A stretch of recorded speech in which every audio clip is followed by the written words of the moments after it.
Hello there, Andy Johnson here. Welcome to Adweek Europe. Now, I've made films for many years, both for the BBC and for myself. Now I work where everybody will take me to work. And you have to realise how important music is for those films, and that's what we're going to talk about now with my next guest, Lydia Gregory, who is the head of growth at Jukedeck. And you, or your company, makes music in a very interesting way. Tell us about that. We do. So we're a London startup that's built an artificially intelligent music composer. Wow. How does that work? Well, so we launched a website just over a year ago, and if you go to that and choose a number of parameters such as how long you want the track to be, the mood, the genre, you can even set sync points.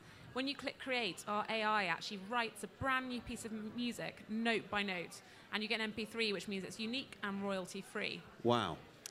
So How did it come about? It came about, so our founder, Ed, is a composer, and he went to a computer science lecture at Harvard a few years ago and just got really kind of inspired by the possibilities.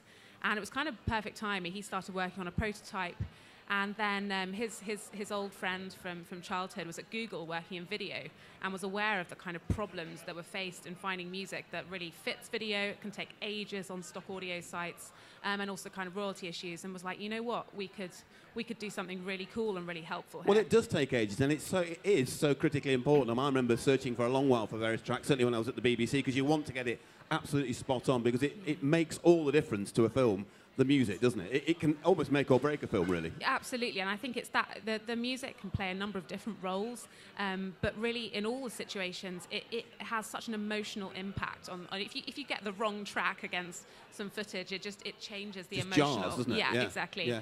And that's where we have kind of been extending what we do over the last year, because we found we launched this site, as I say, for YouTubers, but we're finding a real demand from brands and agencies. I think with this increase in social content, wanting to have an emotional impact with that.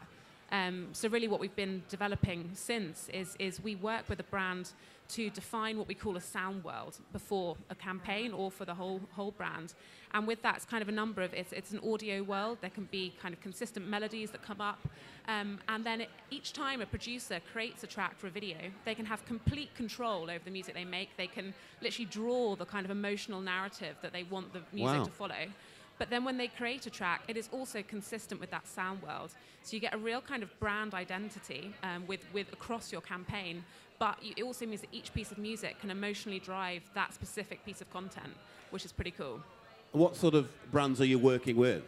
Well, so we started off, as I say, with this original site. We have brands such as Google using us in their YouTube ads, and Buffer using us for support videos, and we even have the likes kind of Ancestry.com and Coca-Cola. And it was really that made us think, gosh, okay, we're onto something here. And then we entered the platform into Cannes Lion and won an innovation award there. Oh, fantastic. At which point, as you can imagine, the interest just kind of went through the roof. So we're now kind of working with a number of brands on kind of looking ahead to campaigns. One we've actually done at the moment, which is kind of extending really the possibilities, is we're working with a major European brand to deliver a personalised ad campaign. And with that, this is kind of not specifically based on our platform, but using the underlying technology. We actually, at the end of each week, they are delivering a user a personalised video based upon data that they know about their week. So where they're based, the weather, how active they've been. And then the soundtrack is personalised as well. And that's quite exciting. That's not been done before. And is this is an absolute first then, what you're doing? It is. I think we're at a very kind of exciting stage. So our team, there's now 20 of us, and about half of them are dedicated AI music researchers, and it's kind of a specific academic discipline.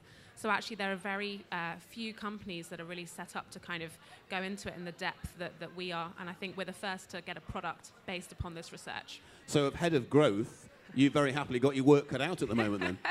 We do, but I think what's really nice about being in this type of situation is actually kind of talking about this enormous amount of content that's being created. People want to be able to have an emotional impact with it, and they want the quality. So actually, people are really open to having conversations about interesting ways to achieve that. So I do, but it doesn't feel like work. And this is the first time you've been to Adweek Europe, so it's been a listening and a talking role, has it? Yeah, absolutely. Mainly listening and learning, and just speaking with people and finding out how they work at the moment and which bits they're finding difficult with music. And I think we're kind of learning that there's a couple of things. I think in terms of the social content, what we're learning is that you know, there's been these traditional TV slots, for instance, but there's just this absolute explosion in all the other types of content. And that's where people want to kind of gain control over the creative process again. And with music, have kind of easy access to ways of making the soundtracks really good quality, because that's where they're struggling. But then also people are really open to these kind of slightly more spacey conversations about personalization and kind of music at scale and all the other exciting advantages of AI. Where do you see, or where do you hope the company will be going, say, over the next 12 months? Oh, wow. So I hope, and I'm pretty confident that I think with this use of sound worlds, actually we can really help a number of brands with these kind of more holistic campaigns where you have a real kind of audio connection running through all the videos. So I think that is something that's realistic, and we will see a number of campaigns using that. I think also we're in some exciting conversations about these more kind of essentially using an API into our technology, about some of these more kind of creative campaigns. So that can be, for instance, in VR, having music that really reacts to the environment and the way that people are interacting with that environment. That's very possible. And as well in kind of gaming, you get kind of similar situations where the music can kind of respond to what's going on. And as well, I know there's a lot of chat about kind of branded experiences in gaming, and we could see some kind of interesting combinations there of getting music involved in that. Really exciting times. If people want to access your work, where do they go? Yeah, well, so if you just want to check it out, like I say, this first platform that we launched for YouTubers is available on the internet. It's not kind of everything that we can do. It's just kind of 9 genres, and you can play around with it. But if you want to kind of explore the sort of branded experiences, then really just drop us an email, and we can have a chat. Give us the email address to drop it to. If you want to chat to me, I'm lydia@jukedeck.com, and that's Lydia, or just hello@jukedeck.com, and you'll get through. Well, brilliant. Thanks for coming to talk to us. Thank Sounds you fantastic so much stuff. for having Another us. first here on Adweek Europe. Another really exciting UK company blazing a trail for creativity. Fantastic. Keep talking to us. #AW Europe.